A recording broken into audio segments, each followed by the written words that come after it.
Welcome once again to Cinemaholics. I am John Negroni. I'm the box office columnist for Adam Tickets. I'm also the head writer of Cinemaholics.com, and I write books and stuff.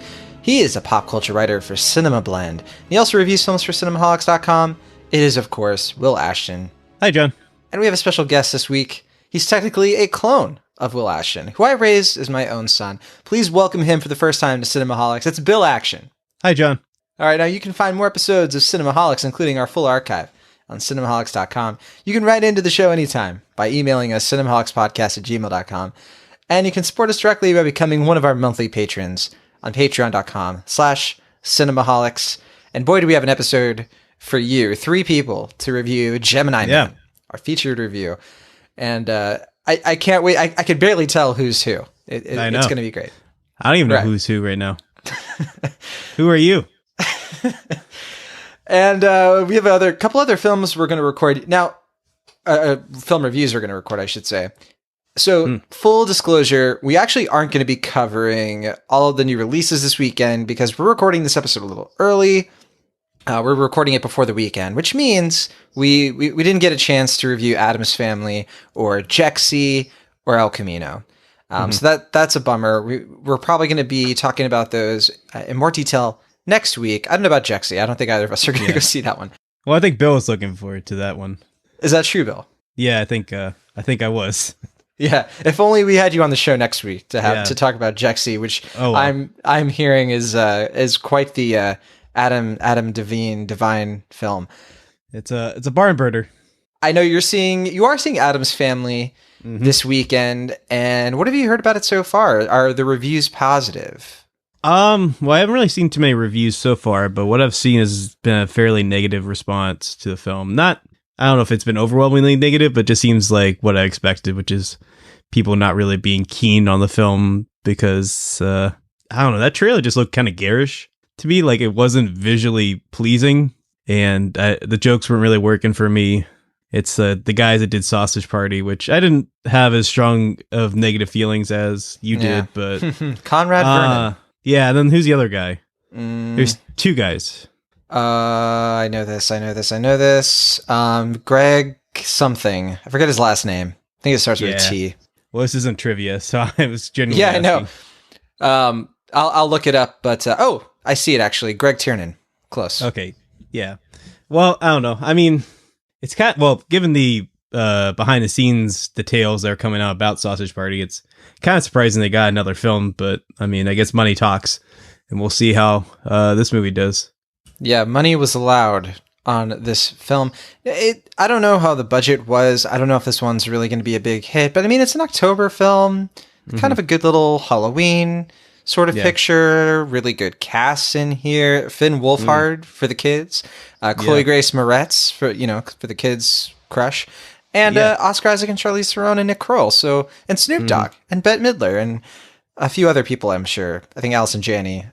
It's a great cast is what I'm saying. And I want to check it out regardless of some of these reviews.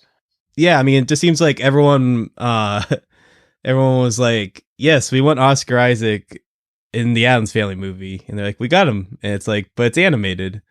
And it's like, this is not what we wanted. We just wanted another live action movie with Oscar Isaac. But, oh, well, I guess you got to take what you can get. Right on. And, 34% on Rotten Tomatoes so far. Okay.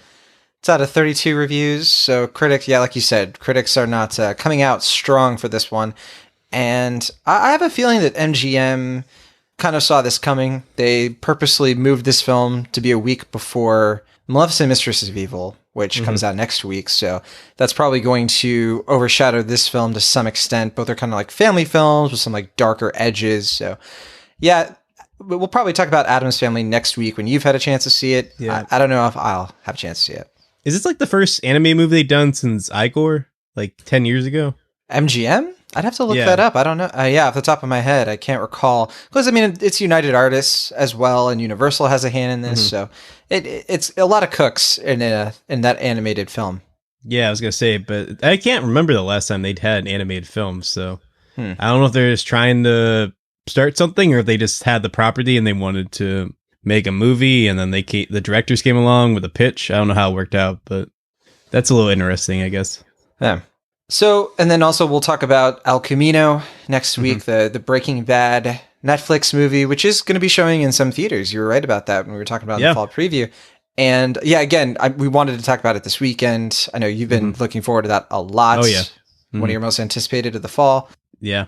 When do you plan on checking it out? I'm seeing it Saturday. And yeah, I mean, I figured it was going to get a theatrical release because they shot it on Alexa 65. So I kind of figured if they had a special camera like that, they weren't just going to make it a streaming exclusive. But I am glad that is playing in theaters near me, and I am chomping at the bit to see it. I've been trying to make sure I'm not on Twitter too much these next coming days so I can avoid spoilers as much as I can with the film being on Netflix and all. Awesome. I did actually forgot to mention, by the way, our extra milestone poll is reaching its end game. So if you don't know, Extra Milestone is our spin-off podcast we do with Sam Noland. And every month we celebrate a notable film anniversary, like 40 years, 45 years, that sort of thing, intervals of 5. And we have a whole bunch of films that we have on cinemaholics.com where you can vote with your comments which film you want us to talk about out of the ones that we selected. And some of these include, I think Ed Wood is currently the front runner. Yeah. We also have Texas Chainsaw Massacre, Pulp Fiction, Terminator, Mr. Smith Goes to Washington, and Once Upon a Time in America, which is the only film that has not gotten a single vote, which is kind of sad to see because it's a Sergio Leone kind of classic movie there. And, it doesn't look like there's as much interest in that one, but it's great to see the interest in Ed Wood. I hope that one wins. Oh, yeah. I was not expecting that at all, and I would be very tickled to talk about that film, because it is, I think, as I said before, my favorite Tim Burton movie, and I think it is his masterpiece. So, yeah, that'd be a great movie to talk about. It would seriously be so fitting for our first 90s movie to be Ed Wood. Like the idea of it is just salivating to me. But if you want to make your voice heard, please go to cinemaholics.com. Go to our most recent episode of Extra Milestone. You can use the tab to find Extra Milestone. If you go to our On the Waterfront episode, leave a comment. All the choices are right there. You can see what's the anniversary, what are the films that you can choose from, and let us know what is your first pick for Extra Milestone. And please, some people have been letting us know what their second and third picks are too, which is always great. And I've seen a lot of people be like, you know what, I'm leaning toward, like, a lot of people have wanted Pulp Fiction. We figured it would be a popular one. But a lot of people are kind of being like, well, you know, I'd like to hear a podcast talk about a movie that wasn't Quentin Tarantino, which I fully appreciate. So glad to see that happening. But we'll see what happens. The race is not over yet. Yeah, I mean, as I told you off the air, I was fully anticipating it to be Pulp Fiction. So I am glad that there's a little more diversity in the race and that it seems like it's going to be a bit of a closer selection than I anticipated. For now, let's get back into the films that we are not going to be covering this weekend, which I feel bummed to admit. But I do want to kind of give it kind of a teaser for this following month. So one of the biggest films of the entire year in terms of like award season is Marriage Story, the new Noah Baumbach film.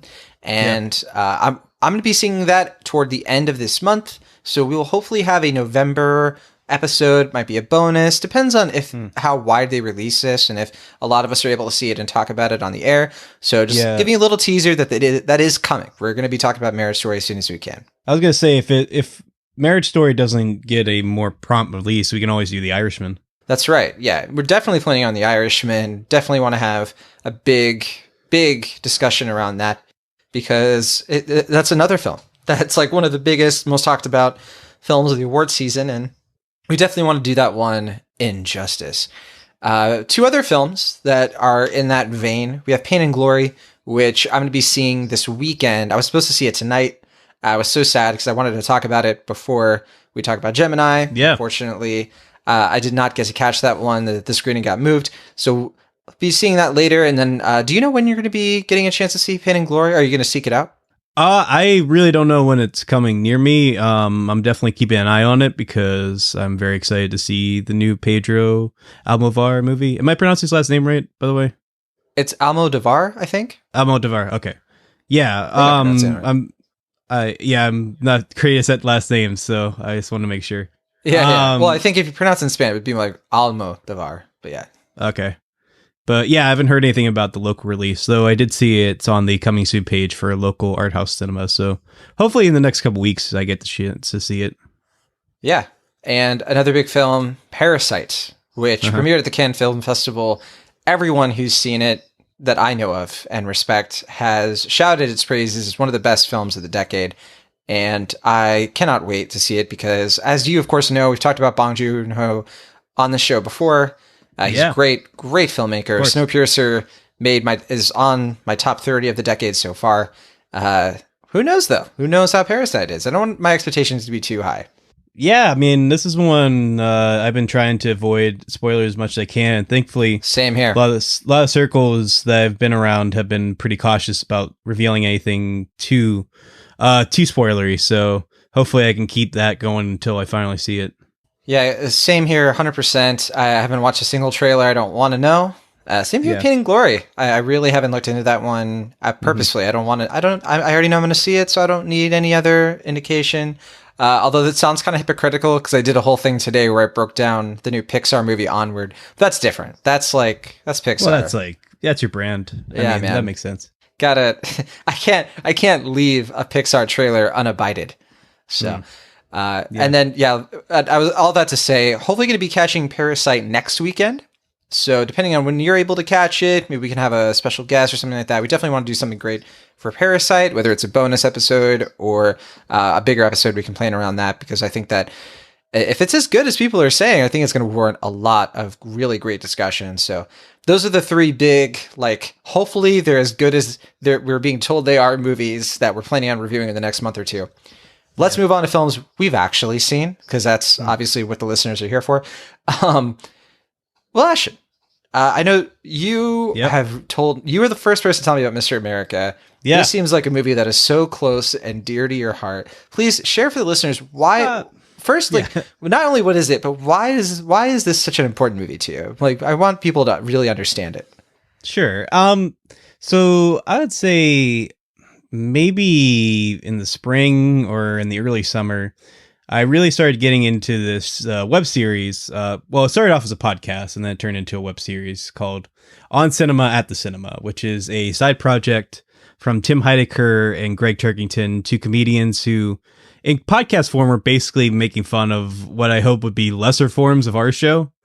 Basically very ill-informed, sort of miscellaneous podcasts that don't really like say... our show. Yeah. Just don't really get to the root of any criticisms or anything of note. They're just kind of basically glorified Wikipedia pages, just kind of spouting obvious knowledge about films and stuff like that. And then it evolved into basically a parody of Siskel and Ebert and Roper, where it's the two characters in a kind of formal sit-down setting where they're trying to review the movies. But as the show progressed, it became more and more about the character of Tim Heidecker's personal life falling apart. Without really getting too deep into spoilers, he has had multiple marriages fall apart, his family life crumbles, and basically the biggest thing that happens in the character of Tim Heidecker's life is he gets acquainted with this fake alternative medicine doctor named Dr. San, who basically gets him addicted to these vaporizers that he uses at his music festival called the Electric Sun Music Festival, which is basically a parody of the Fire Festival from a couple years ago. And to make a long story short, the vapes have this poisonous toxins in them that basically end up inadvertently killing 20 different people at the music festival. And there's this long mini series where he's on trial for murder, and he gets off on a mistrial, and the character of Tim Heidecker decided to go up against the district attorney Rossetti, who he calls Rosé the Rat. And the movie of Mr. America you're referring to is kind of how the series has just been evolving throughout the last 8 years or so, to the point where just this kind of surreal turn of events, this kind of quaint niche web series has turned into a movie spinoff where we're basically watching in mockumentary form the character of Tim Heidecker trying to be the third ballot for district attorney, and this just very odd, ultimately kind of sad look at this character from a more realistic standpoint. And I mean, the movie itself, it's kind of hard to describe it in ways that would make anyone who isn't really familiar with the show be really appealed by it, because I don't think the movie itself, while it's fairly accessible to people who aren't familiar with the show, it's not something I would recommend as like a first step into this universe, just because most of the movie is filled with a lot of inside jokes and different references to the shows. And it does feel like an extension of the aforementioned Trial miniseries, in that the Trial is basically looking at this very flawed, abusive character in a kind of like Seinfeld series finale-esque way, where he's put on court and all of his sins are kind of coming back to haunt him. And this movie is just kind of looking at this character from a more grounded, realistic standpoint, and acknowledging that he's just a complete and utter like buffoon who has no connection to reality or any real sense of who he is or how he's respected or not respected in the community. And we also get some brief glimpses of the character of Greg Turkington, who in the movie is kind of revealed to be like a lot more creepy and kind of off-putting than he is in the show. And I think this is one of those things where you're either with it or you're not. I think some people are going to come into this expecting it to be kind of more of like Tim and Eric, but like in a sort of like Sacha Baron Cohen mockumentary style, as the way that he did with Borat and Bruno about 10 years ago. And it's sort of like that, but it's ultimately more of a kind of like Christopher Guest-esque look at this kind of like strange, sad, stupid man, and how he's just a very tragic and ill-advised character as far as his relationship to the community and his understanding of his place therein.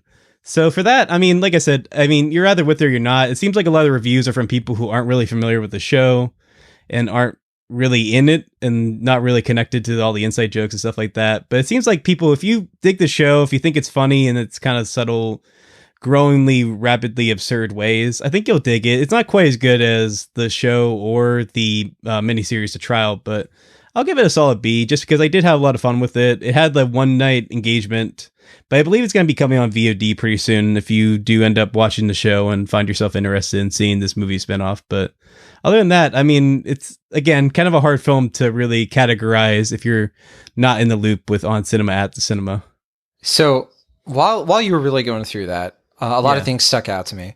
Yeah. First of all, that Magnolia Pictures distributed this, which I just find very charming. Right. And I also saw that the panel where they premiered the film, Nathan Fielder was the moderator. Yeah. Well, I was going to bring that up. Yeah, well, the director of the show and the movie is, let me see if I can pronounce this right, like Eric Mella, something like that. Eric Natarnicola, I think is how you pronounce that. And he's been behind Nathan For You. I think he directed a good number of the episodes. And he's also involved with Who is America, the Sacha Baron Cohen Showtime series from a couple years ago. So he definitely has his foot in these kind of like mockumentaries that have been going around throughout the past few years. So he definitely has a connection to Nathan Fielder, who gets thanked in the credits for the film. So I imagine he had some hand or another in the making of it. Huh. That seems to be the case. And yeah, another thing too, because I'm not as clued into the On Cinema at the Cinema universe. I really don't know much about Tim Heidecker, and I know this is something you've been trying to get me to really be more into for a while. I know Eric a little bit better from Tim and Eric. Okay. Yeah, because of Master of Love, right? Master of None and a lot of other things. Yeah, but yeah, Tim Heidecker's always been kind of the loose cannon, right? I did enjoy his performance though in Us as the swarmy husband character. I did appreciate seeing him in kind of a mainstream film like that. All that said, I actually looked up because it's a podcast. So while you were talking, I looked up. I was like, I wonder if I could maybe download an episode of On Cinema at the Cinema, and I can listen to it tomorrow on my way to work. And I do not see it anywhere. I checked several podcast directories. Yeah, it's not showing up, but I did see dozens of random cinema podcasts with cinema in the title. They're not Cinemaholics, of course, but it was just a nice little reminder that there are a lot of movie podcasts. So if you're listening, thanks for choosing this one, because thank you. You had a lot to pick from. Like, I'm kind of amazed, and some of these have some pretty sick logos. But hey, a couple people judged our book by its cover, and hopefully it turned out well for them. Yeah, well, let me stress that you can find most, if not all, the episodes of podcasts on YouTube. I guess it wasn't on any of the podcast services. I didn't realize that. This is strange. I mean, it's a podcast from about like 2011, so it's been out there for a while. So it may not have been right around the podcast boom that we know it to be, but you can find episodes fairly readily, just maybe not in the places you're looking. That's Mr. America. You give it a B, and I've seen some mixed to average kind of reviews for it. I think it's kind of stressing what you're saying. People who don't probably have much of an affection for this. I know Tim Heidecker and this universe has always had a bit of a cult following, and it sounds like for good reason. I feel like I'm missing out on something really cool, but hopefully one day I'll get to take part in the fun. Yeah. Oh, and I just want to correct one thing I've said. Apparently he was not a director, but an editor. Eric, not however you pronounce the director's last name. I apologize, but he was an editor for Nathan For You, not a director, but he was an editor. It seems like on like almost 30 episodes, including Finding Francis. So, oh wow, he's definitely had a hand in some of the bigger comedies of the past few years. All right, I have not a lot of mini reviews because just to kind of like put this out there, because tying it back to our extra milestone, I've been rewatching a lot of classic films this week. I haven't been watching as many new movies because I knew we'd be watching a lot of new movies coming soon. So I was like, okay, this is my chance to finally catch up on some films from the past couple of months. What I watched On the Waterfront, which we did an extra milestone for, you and Sam did, and then I watched Rear Window, and then I watched Do the Right Thing. So it's been a great week. I've been able to really get back into some films that I really, really love. And yeah, if you haven't listened to those conversations yet, so you and Sam talked about Easy Rider and Do the Right Thing. I'd already rewatched Easy Rider.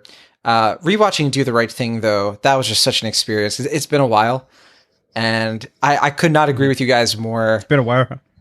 What? Oh, were you trying to do? It's been a while.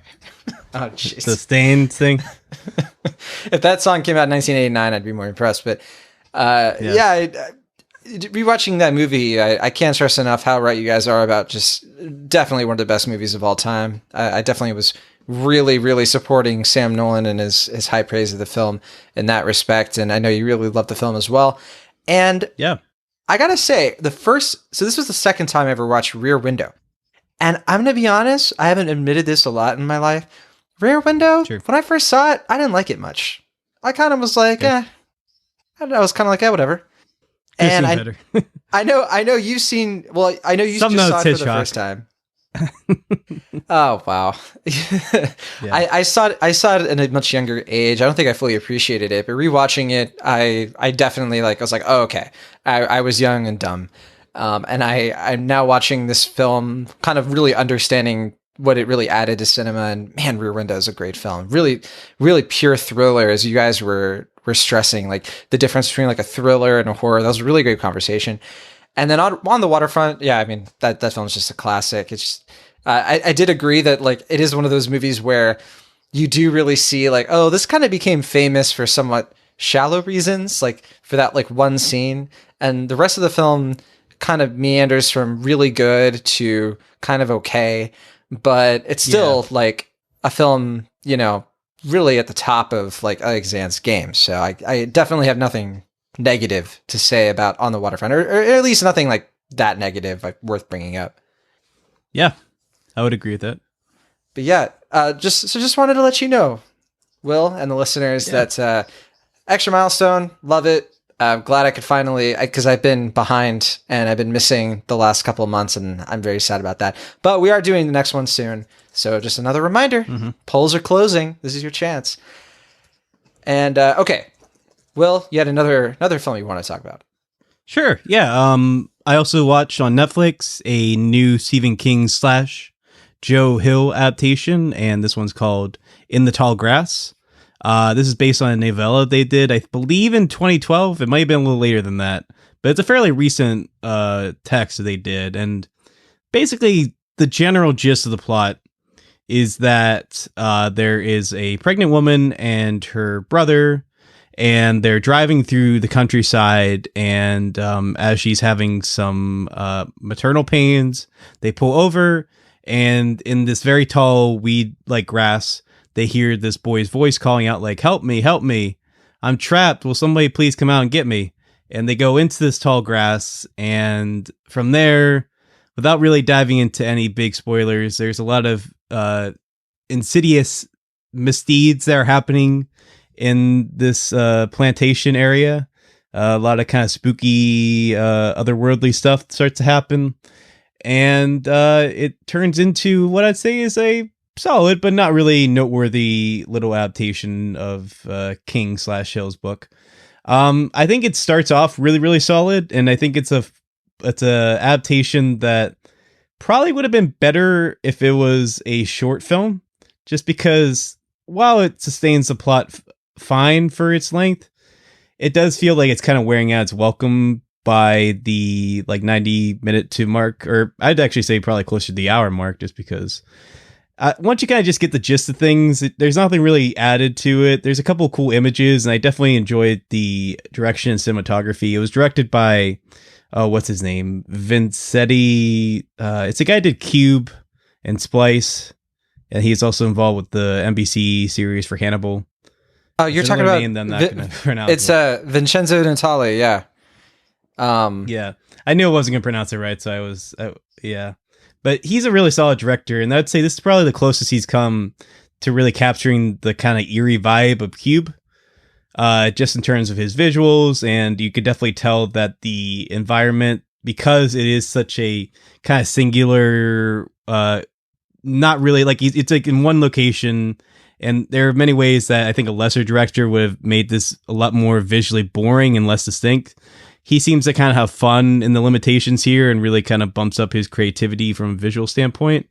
And I do think overall it makes for a pretty solid and entertaining movie, but I would say as far as Stephen King adaptations go, this one's fairly in the middle. It's not a bad film by any means, but I don't think it's anything quite remarkable. But if you happen to catch it on Netflix, I think that's probably the best way to find it, because either fittingly or not, it's something I think it's better just you kind of stumble upon rather than seek it out. Just because for many of the reasons I said, I think it's just a solid little movie that does its job well, but I can't really imagine anyone thinking it's better than just pretty good. So for that, I'll give it a solid B-. Nothing particularly special, but if you're interested, it's worth a watch. All right. Yeah. I didn't realize this was Vincenzo Natali. I forgot he still makes movies. He's been doing more TV the last few years. Yeah, or Westworld, American Gods. I think he did Hannibal at one point. Yeah, I didn't see his last film, but I did see Splice in theaters. Haunter, yeah, that was like 2013, huh? Abigail Breslin. It was just okay. Yeah, it was just okay. Yeah, I heard it wasn't worth seeking out. Well, he didn't write it, so it's kind of, But Splice, that was the last one he directed and wrote, and I definitely. Yeah. That's a guilty pleasure of mine, and I don't feel that guilty, to be honest. Okay. Yeah. I quite enjoy it, but I haven't seen it in a while. I know some people who really crap on that movie, and it bums me out. Right. Glad. I will say. What does Bill Action think of it? I would say don't do what I did and don't see it on a date. That would be my main point of advice. If you see it, don't see it on a date. I can't even imagine. Wow. I did see it with my girlfriend at the time, though. Yeah, I think we talked about this at one point. I think we did, yeah. I think the difference was that my girlfriend and I at that time, I think we were pretty established. I think we were all right. Yeah, this was a first date. So, as you can imagine, things didn't quite work out, unfortunately. You did tell me this, yeah. Oh, man. Yeah. All right. Well, that's In the Tall Grass. That's now on Netflix, and Now that I know he made it, I might have to give it a curious watch. Honestly, when I heard kind of what this was about, I kind of got the gist, and I was like, well, yeah, I don't want to. But maybe I'm going to have to anyway. I think you have your like folding laundry movies, right? Or your cooking movies that you talk about that you just kind of have on the background. I think this is a good example of that. Like the moments that are intriguing and guy catching, you'll pay attention to. When it kind of gets repetitive and annoying, you can just go do whatever task you're doing as you're watching it. So that's probably the best way to watch it. This might be for ironing. That's my big one. Sure. Because what else do you do while you iron? You're not going to listen to music. You're going to hurt yourself. No, you got to watch a movie. Mm-hmm. So yeah, that's in the tall grass. Enough said.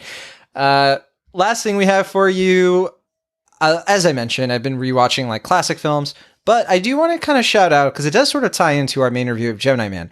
I've been playing Borderlands 3. Now, Will Ashton, I know, and Bill, I know both of you don't really play video games. I tried with Bill when I was raising him as my son. Right. Get him into all kinds of stuff, but he always insisted I got to play Mario Party 2. It's the only game I care about. But have you ever heard of Borderlands? Like, are you aware of that IP? Like, do you have any kind of awareness for it? Okay. Like, kind of just general. Yeah, sure. Yeah.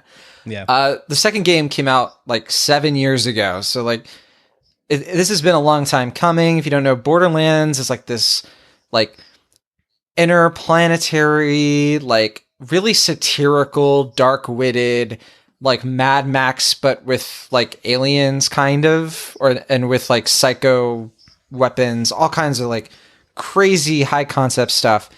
It's like a shoot 'em up RPG. It's really insane. It's got a really like off-kilter sense of humor. And when that second game came out in 2012, I remember playing the first game too, even before that. My friends and I loved it. I mean, this kind of came out around when I was like in college and after college, and playing this game with like roommates and tons of fun stuff. And it kind of feels weird because it's like, this is just now coming out. Like, it's 2019. It's been 7 years, but I picked it up, and it's fine. I don't really want to talk about the game much because there's not much to say. It's just sort of like a sequel. They changed a couple of things. I'm actually kind of surprised by how similar it is to the last game so far. Like, there's some stuff they added and took away, but the graphics seem the same. The reason I bring this up is because it does offer an interesting segue into how Gemini Man, as we'll talk about, has a very high frame rate, 120 frames per second. And while I was watching the movie, I was thinking of how I had just been playing Borderlands 3. In Borderlands 3, you actually have a setting on this game, and you can change the visual frame rate to either have more attention on resolution or more attention on performance. It's like a toggle. And if you pick resolution, what happens is that the game is less smooth, but the graphics are a little bit better. Like, there's a little bit more detail. And if you switch it to performance, which is what I have, it's way smoother, that's for sure. But everything looks a little bit fuzzy. It looks a little bit off and looks a little bit too smooth. And while I was watching Gemini Man, I was like, this is the Borderlands 3 of movies, in the sense that, you kind of find yourself noticing very early, like throughout the entire movie, how the frame rate is just like really preferring smoothness over detail.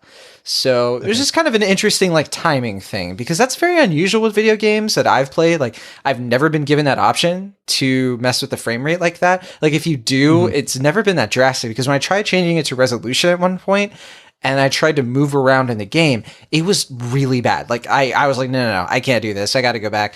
I'll take somewhat less superior graphics just so I can like move around. It could be a little bit more like, like Call of Duty. Those games have incredible frame rate. That's kind of the reason they've taken off the way they are, is because the physics of the game allow you to have like really good reflexes. That's why people get addicted to that game and the mechanics of it. All that said, Borderlands 3, it's an okay sort of game, but kind of an interesting companion piece to the film we're going to talk about now. This is Gemini Man.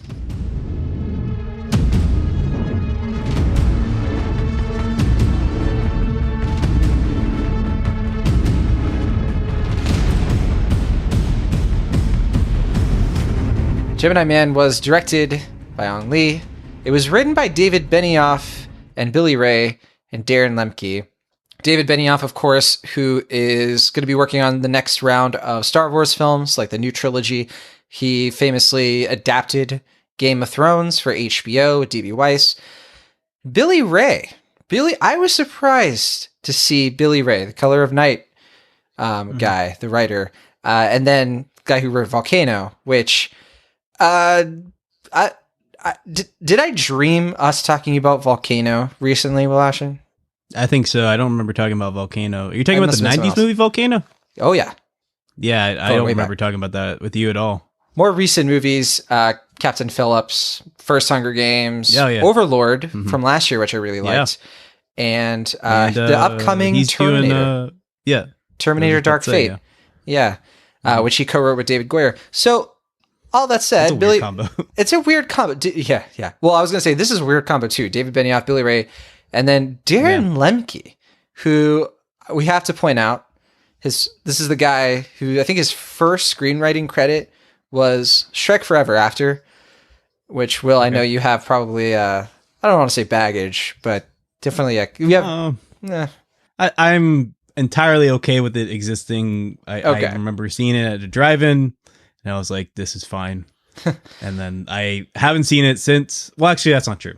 I've seen some clips of it again on FX, and it seemed like, it was actually maybe a little better than I remember. But I haven't seen the whole thing since that drive-in viewing, so it might be better than I remember, but I don't have any particularly fond or strong opinions on it.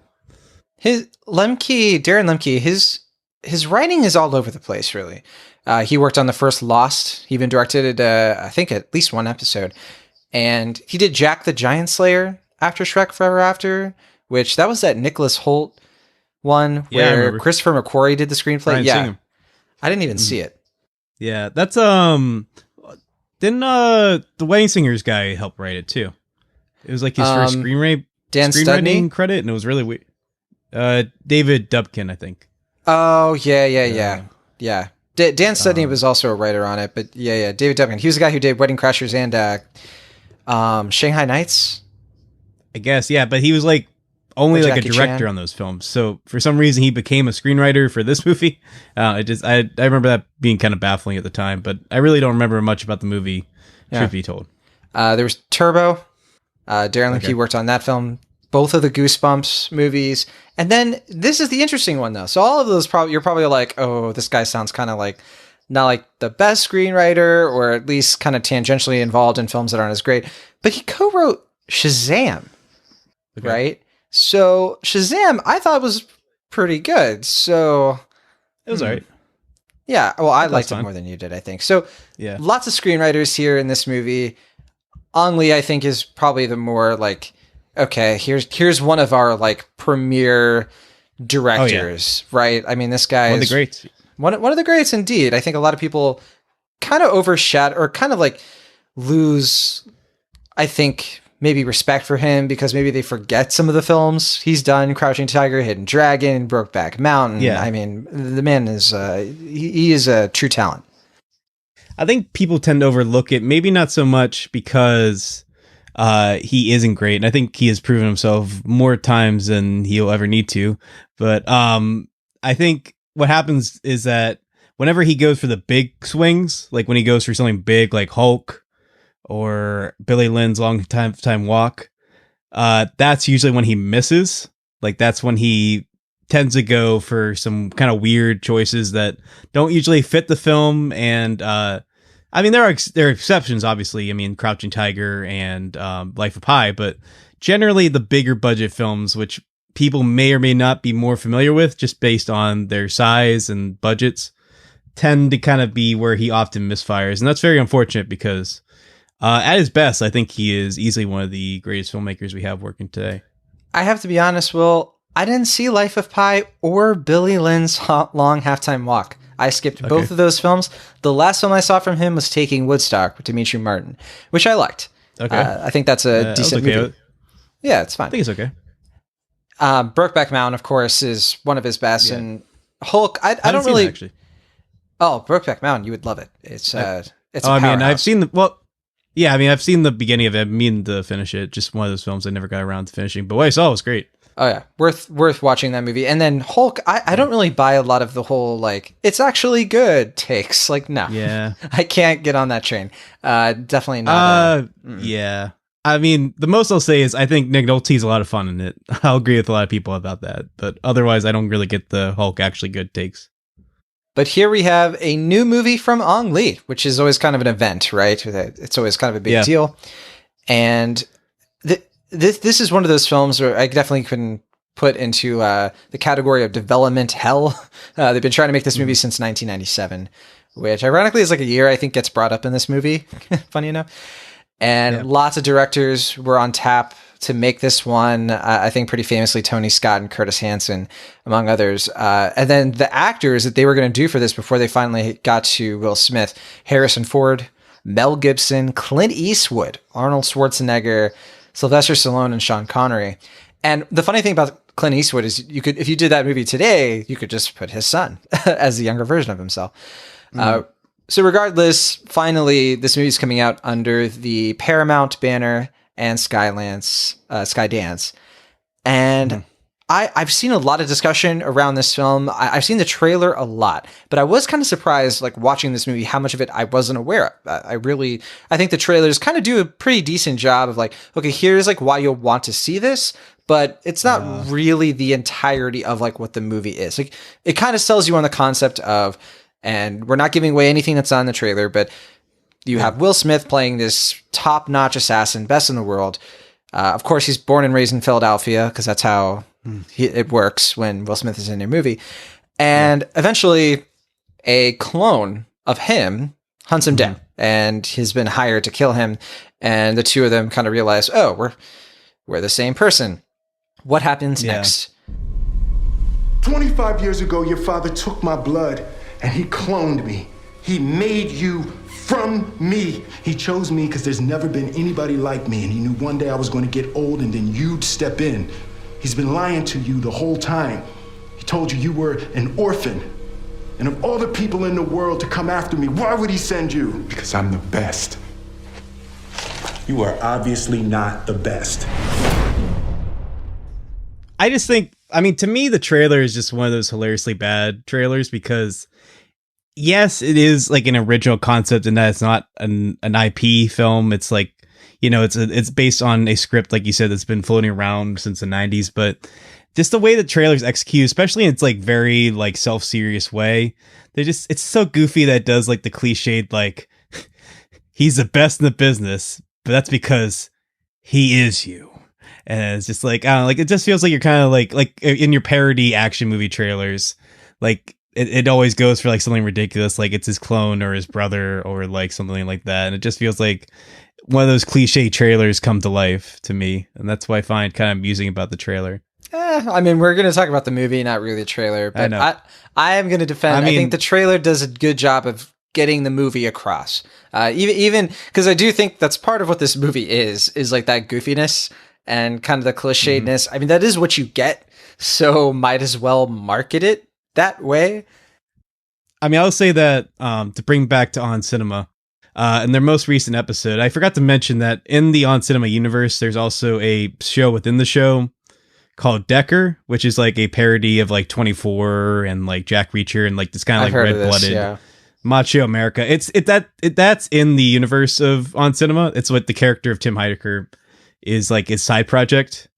It's like you have to make a calendar at a certain point to connect all the dots here. But in the latest episode, they like pointed out that like, because they always talk about how Hollywood movies are ripping off Decker in their view, because it's just like cliched action movies just to them are just not just cliches, but actively ripping off their IP.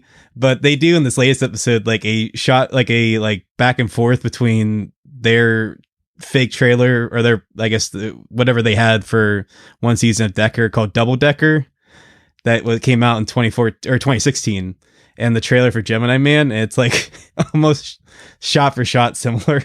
And to me, that kind of just epitomizes just how kind of cliched and generic this movie is.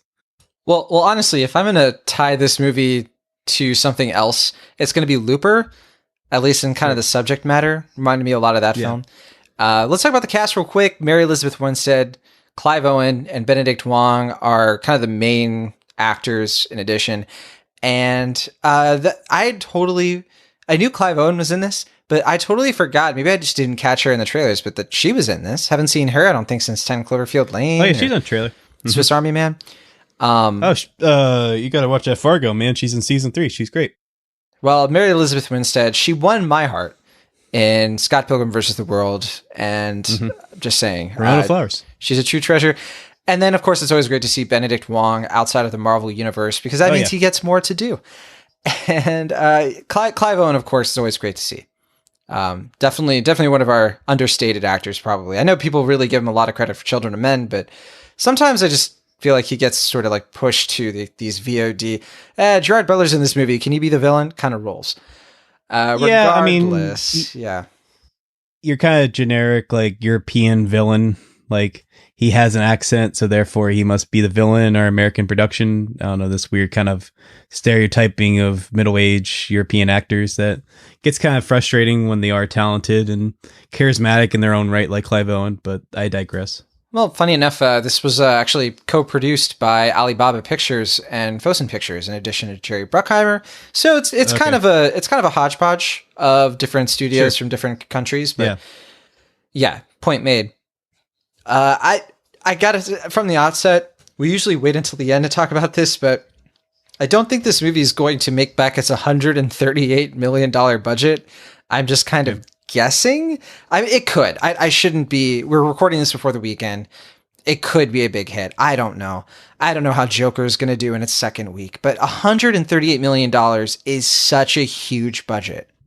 I'll just say that you should never discount Will Smith, because he does, more often than not every time, but more often than not, he does bring in an audience. Right. I mean, look at Concussion, 7 Pounds, Collateral Beauty, Focus. I mean, the guy is just a hit machine after hit machine. Always a hit.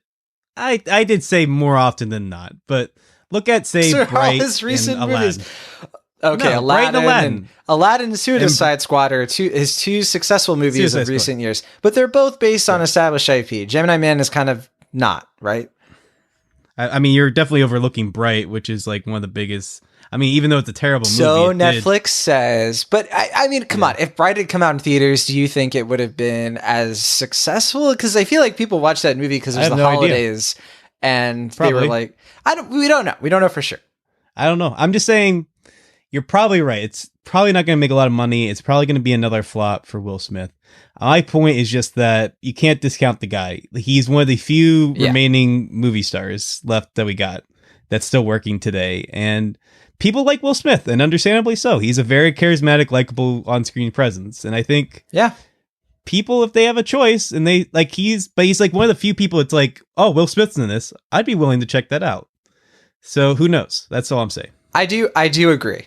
This is the first time, I think, in a long time that a Will Smith movie is coming out like in the fall. Like, it's not, usually they come out like December-ish or the summer. So it is kind of interesting to see him filling this time slot.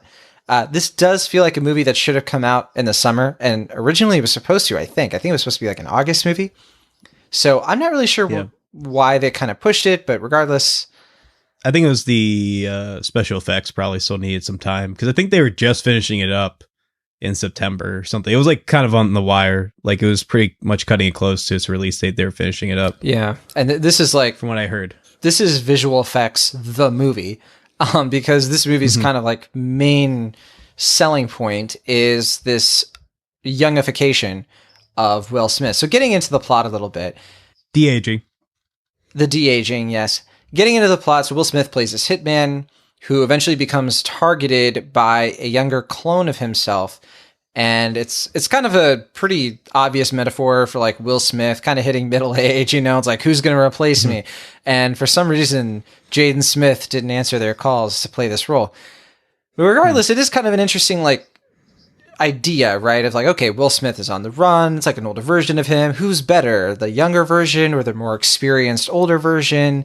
And like, what are the differences between like a person with pain and a conscience versus someone who's kind of young and is kind of groomed to kill? There's a lot of that going on. And then in the periphery, you have Mary Elizabeth Winstead, who initially is tracking Will Smith, but eventually kind of joins him on the run. And Benedict Wong is an ally who kind of helps them globetrot around the earth to sort of avoid the wrath of Gemini, which Clive Owen's character runs and has all these super soldiers. It's really generic. Like, it's as generic as it gets. It kind of reads as like kind of a cheap airport Tom Clancy novel, down to the point where at one point the junior version of Will Smith's character, the clone, he's like wearing like the Splinter Cell outfit. Like, it's very direct with that. I'm gonna say I loved this movie a lot. Even though I recognize that it's really kind of objectively not good, I really liked this. Like, I have to be honest, I had a thrill. I recommend it. Like, I think if you watch the trailer and you're kind of like, yeah, I'd watch that, you should watch it. You probably won't love it, but I was just kind of enthralled in this little world. I thought this setting was well realized, really cheap plot, but it was simple, and I didn't hate all of the swings for the frame rate and the weird, like, we're going to make this look uber realistic, or we're going to make it look like you shot it on your phone kind of style, because at least it looked a little different. We've been complaining a lot that, like, a lot of these action films have been looking all kind of the same. Every once in a while you get like a John Wick or a Mission Impossible, which even those movies to an extent can feel a little bit like they were shot with the same camera. And I do not want to drag any DPs. I think they're very talented human beings and the work they do is tremendous, and I could never live up to it. But it just happens that, like, sometimes when you watch these things in theaters where their great, amazing work can get kind of watered down by poor projection because theaters are mass produced at this point. Just the truth. Sometimes it can kind of get lost. That's why I like to watch films more at home, because I have a little bit more control over the settings. And after watching this movie, I was kind of like, I'm interested in the tech. Like, I don't think it always genuinely works and comes together, but you can easily sit back and just kind of take this film as kind of as a roller coaster ride, have a decent time with it. Will Smith's charming in it, and I don't think it's very bad. I think that it's got something going on here, and I'm glad I got to find out what that was. Well, I should note that so you did see 120 frames per second. I don't think so. I think the only theaters that had it, like, in the correct settings, the way that Ang Lee, like, really intended, were in like a handful of theaters around the country. I don't think my theater had it. Well, that's the funny thing, is that there's literally no theater in America right now that's playing it exactly as Ang Lee intended it, which is in 4K, 3D, 120 frames per second. Like, you can't get all three in any theater in America right now. I think you can at least get the 120 in LA, because I know LA critics have seen this movie that way, but I don't know about the 4K. Yeah. So that might be right. That's what you're referring. That's what I'm saying. Like, you can get, like, at best 2 out of 3, which I don't know. Maybe it's just a charitable look at that, is that the tech isn't quite there yet. Like, Ang Lee's aspirations aren't quite matched up with the theater's capabilities.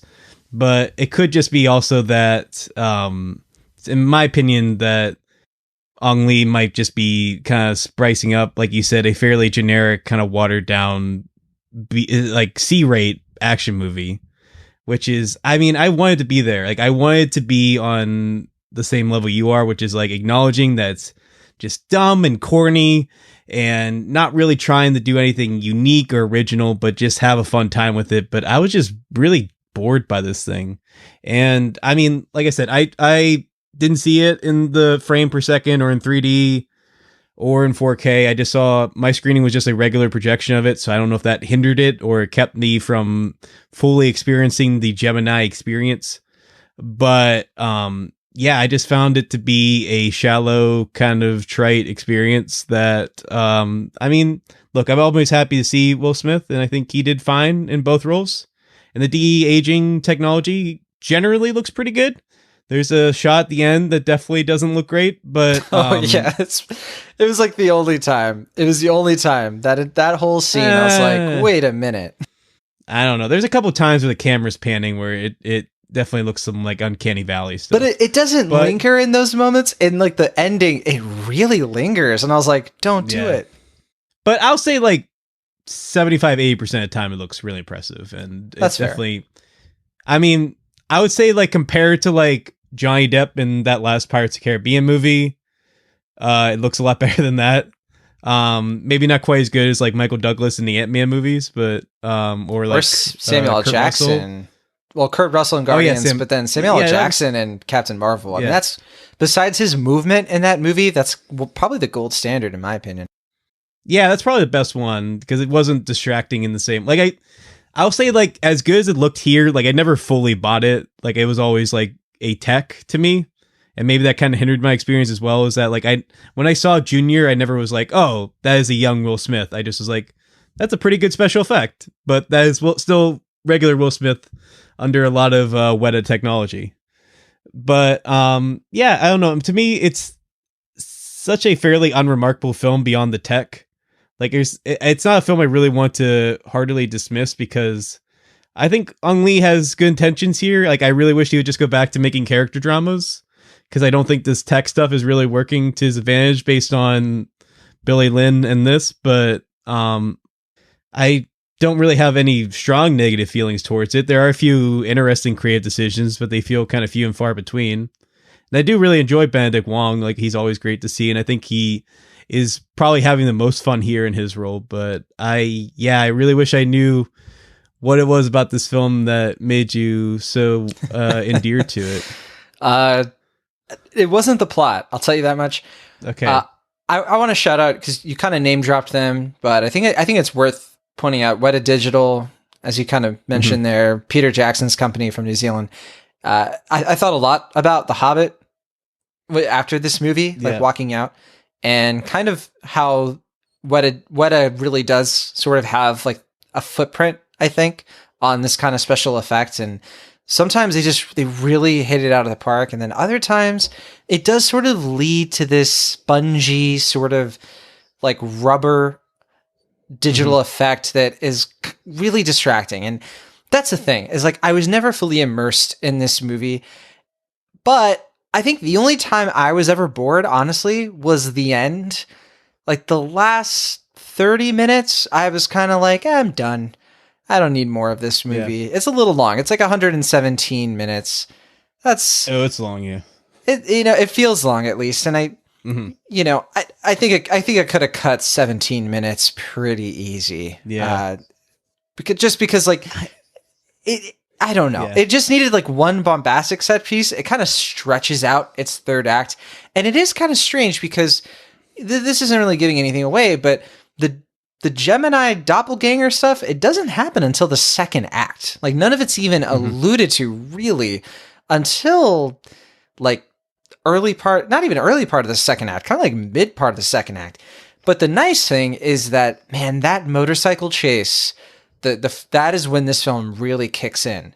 And I was there for it. I think that entire set piece is so well staged. I think it's on par, in my opinion, with some of the Mission Impossible action stunts that we've seen, and those movies have just been incredible over and over again. I think they're better than this, obviously, sure. But I was with this. I really was. I thought that this is just I don't know what it is that's like making me not bored, but I think it just is a combination of I really just appreciate this director shooting his shot, and I think that in this case, the generic plot actually helps it, because if it had been a little bit too complicated, I think that's probably would have bored me. I spent most of this film thinking about camera work and tech, and thinking about technology and how movies can really perfect this.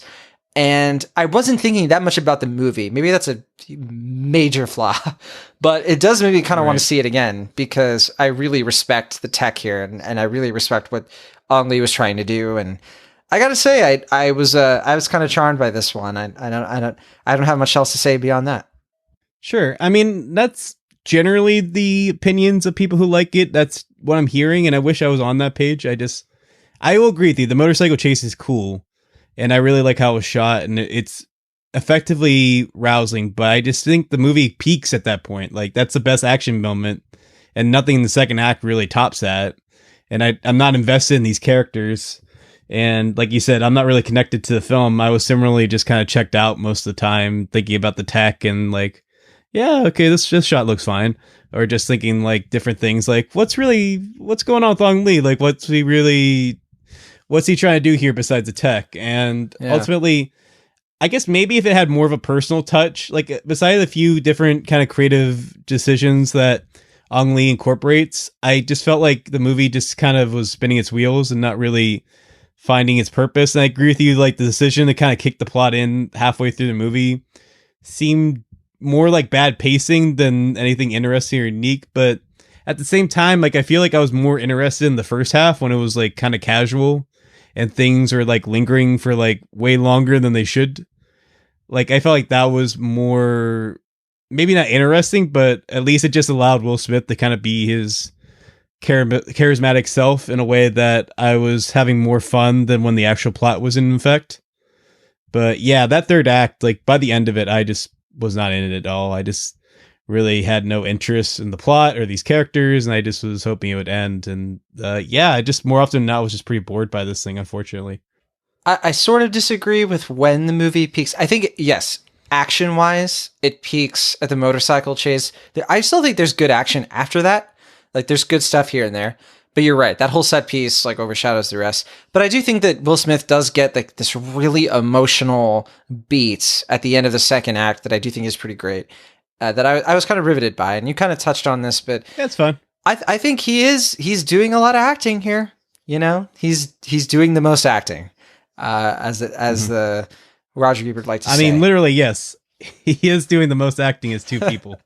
Yes. And what did you think of Mary Elizabeth Winstead? I thought that she was definitely affable, and, you know, she and Benedict Wong, I thought they were pretty fun supporting characters.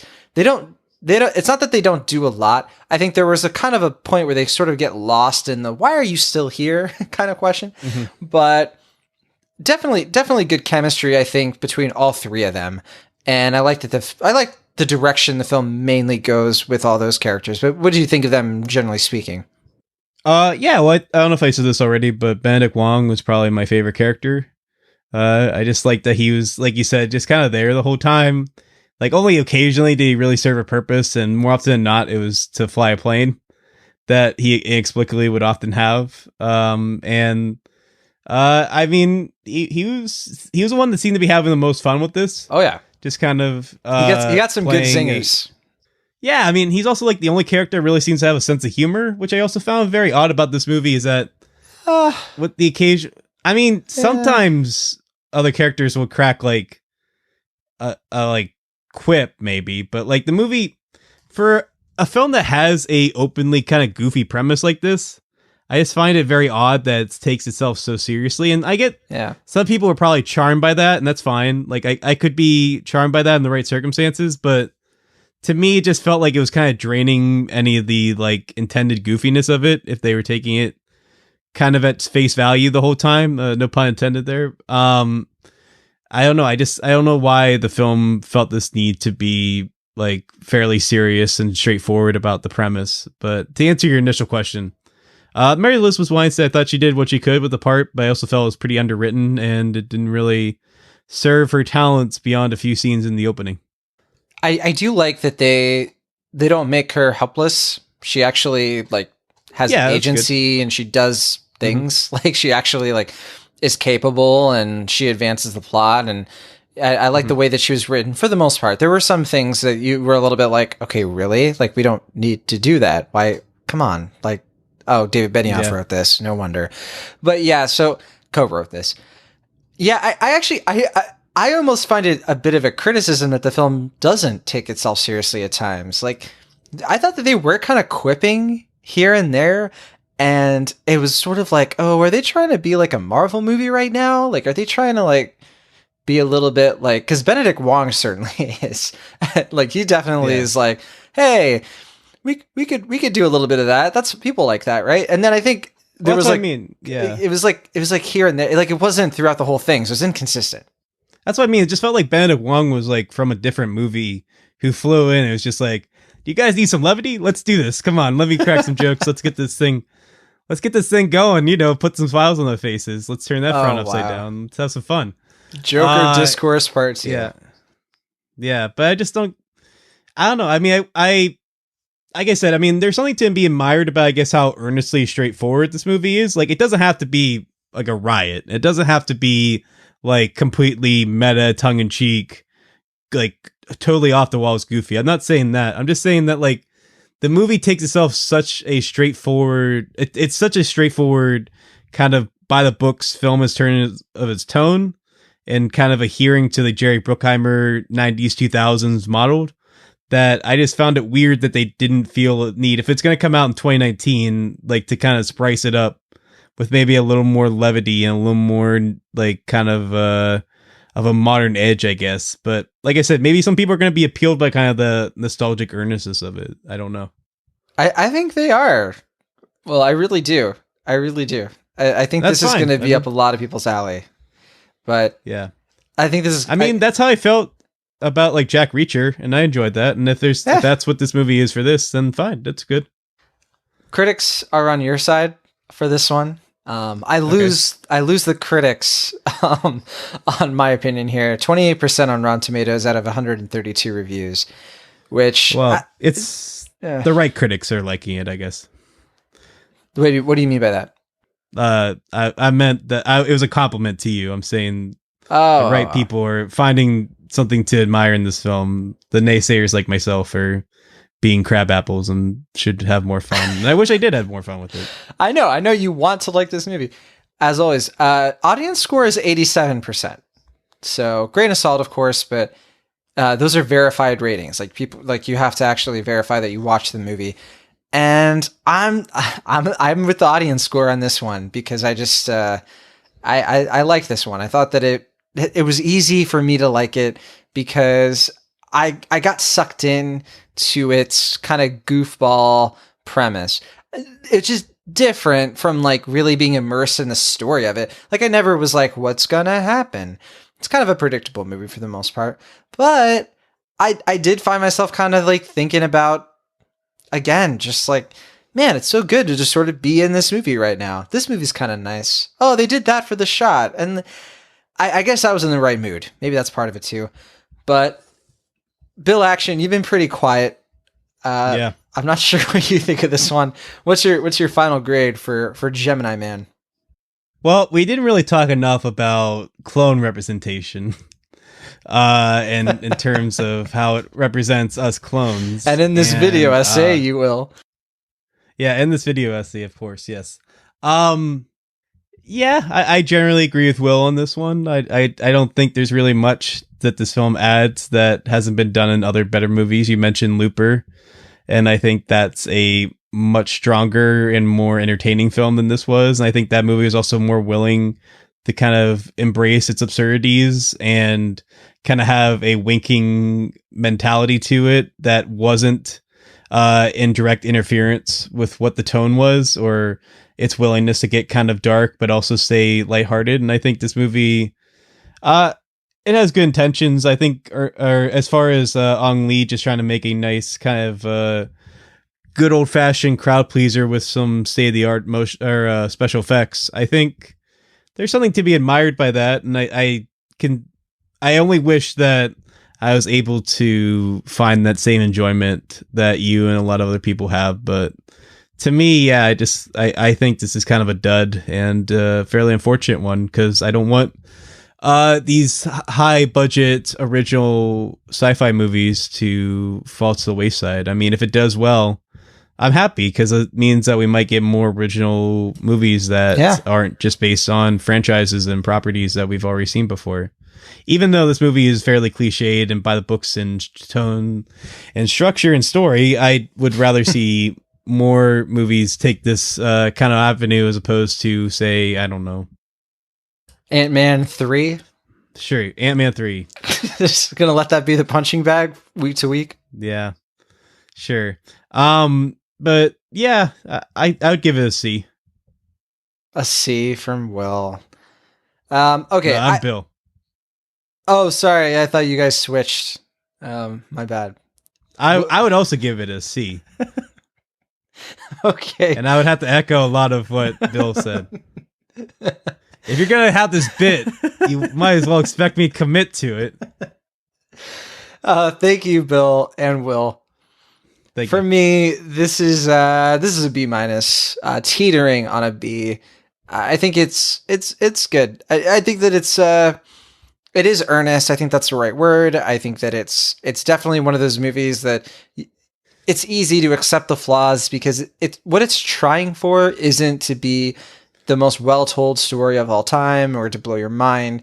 It's trying to be a tour de force and like what filmmaking can push, and I really appreciated that. And I thought that even though it was generic, I like that it at least like was comfortable in its mediocrity. I never felt like it was pretentious or anything like that. And I always just sort of, It's not pretentious.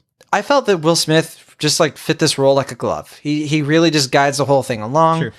He just shows a very capable, competent person on screen, but he doesn't take away a lot from the supporting actors here.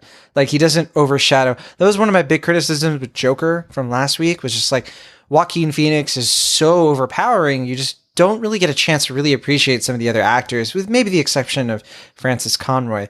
But in this movie, I thought that he's so good, but at least maybe with the direction, I did really enjoy the other supporting roles. I thought that, with the exception of Clive Owen, I mean, he really was just in the background for me in this movie. Did not care what was going on with him whatsoever. But when you have, really bored by him. When you have Mary Elizabeth Winstead and Benedict Wong there, kind of along for the fun, and to what you were kind of pointing to, just like the levity that he provides, and how Winstead is just this like really great, like, you know, force in her own right. I had a good time with these characters having their own little hero's journey.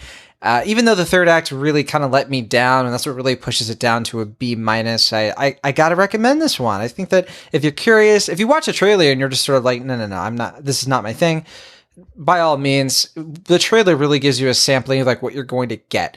But if you're genuinely interested and you really like Will Smith, and maybe Bright wasn't quite you were looking for, this is the one to see. And I think it's funny that we are talking about Bright, considering today's the day the Onward trailer came out, which we talked about earlier, considering the similarities between the two are so like, whoa. But regardless, that is Gemini Man. Hope some of you who do check it out enjoy it as much as I do. Hope you don't have a bad time if I'm steering you toward watching this movie. So yes, be careful. Sure. Yeah, I don't want anyone to have a bad time watching this. If anyone gets any enjoyment out of it, more power to them. That is the name of the game. And with that, we are all done this week on Cinemaholics. Next week, we are going to be talking about Maleficent, Mistress of Evil, which you and I both see on Monday. And then hopefully we'll also get a chance to talk about Zombieland 2 and some of the films that we still need to catch up on from this week, like Addams Family. And The Lighthouse comes out in limited release. Unfortunately, it's not going to be in the Bay Area. Same goes for Jojo Rabbit. So we won't be able to see that quite soon. We will let you all know, of course, when we will get a chance to see the movie and talk about it on the air, so that you can hear all about some of the most, to me, exciting movies coming out in the fall. Lighthouse was one of my most anticipated, and Jojo Rabbit was on our list as well. So definitely a couple films to look out for if it's in your area. And if you do see one of those movies, let us know in the comments what you think of this episode as well. On cinemaholics.com is how you do that. And of course, if you'd like to leave us a review on Apple Podcasts, Google Play, Stitcher, you can always do that. All our links to our socials and our email, all that's in the show notes. And Will, did you have something else to add before we say goodbye? Just going to thank Bill for joining us. I just think he didn't have a lot to say, but what he said, I think, was a lot to chew on. Yeah, he made it count. Thank you. Yeah, thank you, Will. Thank you, John, for having me on. It's always a pleasure. And John, do you have some spare room in that house so I can come back and whatever this bit living with you, whatever? Yeah. You're always invited. You're my son, and what's mine is yours. That's what we settled on. Yes. I couldn't remember if it was roommate or son, so I was having trouble committing to the line. Raising a clone as a roommate. Now there's a screenplay. But before we get off on that it's like tangent, Clive Owen. I get this. Now I get this. God, I forget all about this. I saw this movie like 4 days ago, and I barely remember it. To be fair, I'm glad we were able to do this review early. Yeah, I know. That's fair. All right, well, that will do it for this week's episode of Cinemaholics. We'll see you all next week from the Internet, California. I am John Negroni. And for the Internet, Pennsylvania, I'm Will Ashton. What about Bill? And for the Internet, Pennsylvania, I'm Will Ashton. Or I'm Bill Ashton. Bill Action. Bill Action, that's my name. We'll see you next time, except for Bill. Yeah, so long, Bill.